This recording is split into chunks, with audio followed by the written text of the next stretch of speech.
السلام علیکم، کیسے ہیں آپ سب؟ امید ہے کہ آپ سب ٹھیک ہوں گے، خوش باش ہوں گے، گھروں میں آباد ہوں گے۔ اور آپ کی شاعری کو شوٹ کرنے کا طریقہ میں آپ کو بتا دیتی ہوں کہ آپ نے کس طرح کرنا ہے۔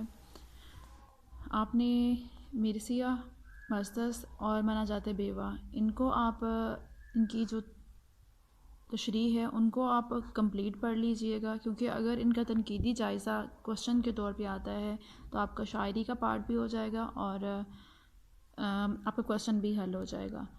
پھر بات آ جاتی ہے آپ کی غزلیات کی، تو ہر غزل کے آپ 4 سے 5 جو لائنز ہیں ان کی آپ تشریح اور شاعری پڑھ لیجئے گا، کیونکہ جب موسٹلی آتا ہے تو وہ شروع کے ہی 4 سے 5 لائن آتی ہیں، 3-4 لائنز آ جاتی ہیں کہ اس طرح آپ کی یہ غزلیں ہو جائیں گی۔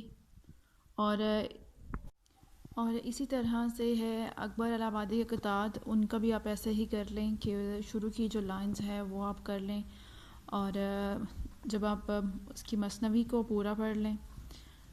غزلیات جو ہیں غزلیں، ان کی 4 سے 5 لائنز جو ہیں وہ آپ پڑھ لیں، تاکہ آپ کو اگر آئے گا تو وہ 4 سے 5 لائنز ہی آئیں گی، ان کو آپ تشریح پڑھ لیجئے گا۔ اور شروع میں جب پڑھ لیں گے تو آپ کو یہ بھی پتہ چل جائے گا کہ ہاں یہ غزل اکبر کی ہے یا پھر حالی کی ہے۔ اور جس طرح یہ والی لائنز لکھی ہوئے ہیں ان کو تو آپ رٹ لیں کہ یہ والی جو فرسٹ لائن ہے وہ اکبر کی ہے اور کون سے والی حالی کی ہے۔